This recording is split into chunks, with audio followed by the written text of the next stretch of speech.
అక్క చెప్పక్క. తమ్ముడు, రేపు వ్రతం కదా, ఇద్దరూ కలిసి వ్రతం చేయమని చెప్దామని నేను ఫోన్ చేశాను. చెయ్యండి. సరే అక్క, అలాగే చేస్తాను. అలాగే ఉంటానక్క. రేపు వ్రతంలో మనిద్దరిని కలిసి కూర్చోమంది అక్క. అక్కర్లేదు, నేను చేసుకోగలను. అలా అంటావేంటి తులసి? వరలక్ష్మి వ్రతం అంటేనే భర్త బాగుండాలని చేసేది కదా. అవసరం లేదు, నాకు అవేం వద్దులే. ఏ భార్యకైనా భర్తే కదా దేవుడు. అందరికీ కావచ్చు, నాకు మాత్రం మీరు కారు.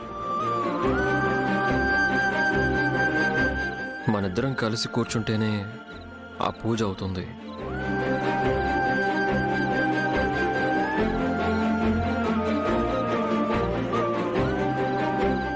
నువ్వు నా పక్కన కూర్చోకపోతే వదిలేస్తానా?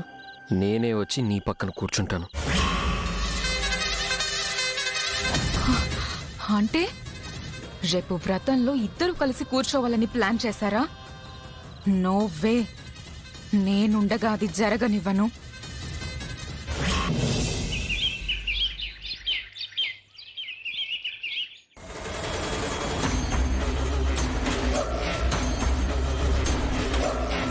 రేపు వ్రతంలో మనిద్దరిని కలిసి కూర్చోమంది అక్క.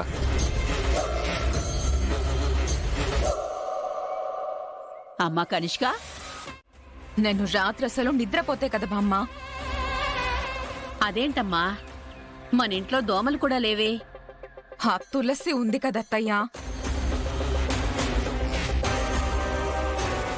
ఏమైందమ్మా? రాత్రి ఆ తులసి వాళ్ళమ్మ ఫోన్ చేసి సిద్ధుతో మాట్లాడింది అత్తయ్యా. ఇవాళ వ్రతంలో వాళ్ళిద్దరూ కలిసి కూర్చోమని చెప్పగానే సిద్ధు ఎగిరి గంతులేయడం ఒక్కటే తక్కువ. అంటే ఇప్పుడు వాళ్ళిద్దరూ కలిసి పూజలో కూర్చుంటే అది చూసి ఆనందించడానిక నేను ఇంటికొచ్చింది. అందుకనేనా నువ్వు టెన్షన్ పడుతుంది? వ్రతంలో కూర్చోవాలని వాళ్ళనుకుంటే సరిపోతుందా? మనం కూర్చొనివ్వాలి కదత్తయ్యా. దానికి కనీసం వ్రతంలో కట్టుకోవడానికి చీర కూడా లేదు.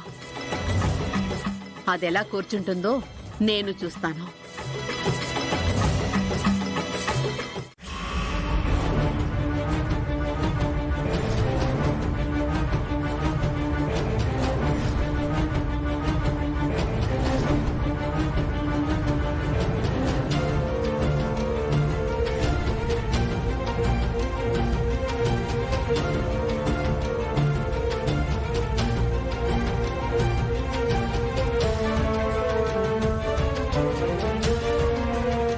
అమ్మా.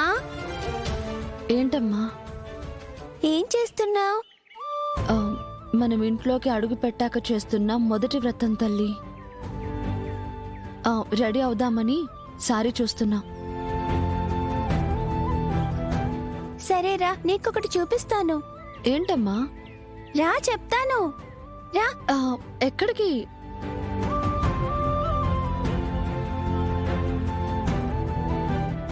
అమ్మా, ఇదిగో చూడు.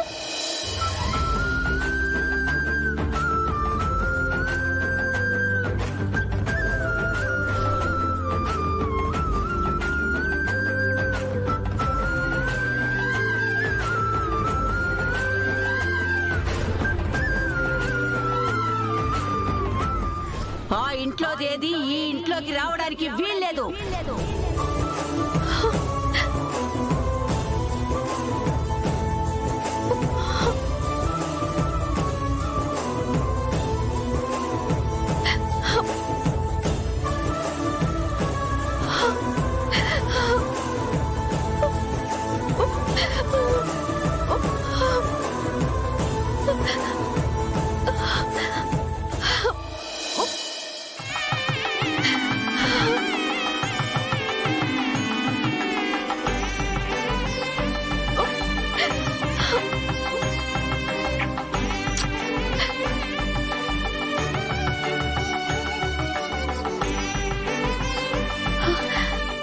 ఖుషి, ఇవన్నీ ఎవరు తెచ్చారు?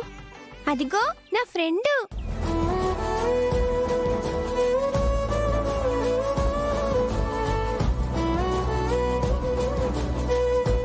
మా అమ్మ గుర్తుగా సారా తెచ్చినందుకు thank you.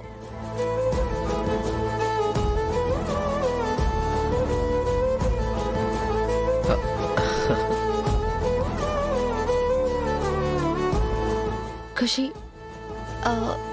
Thank you Kushi.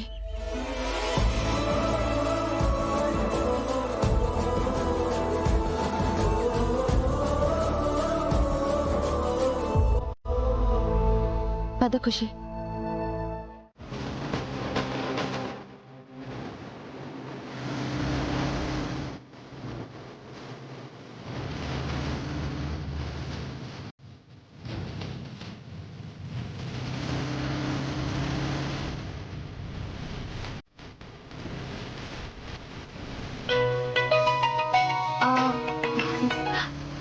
Sir, Janu, ఎక్కడున్నావు?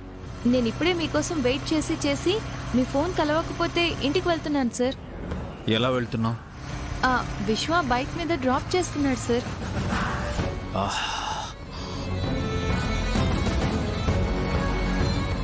నేను వస్తానని చెప్పాను కదా జాను.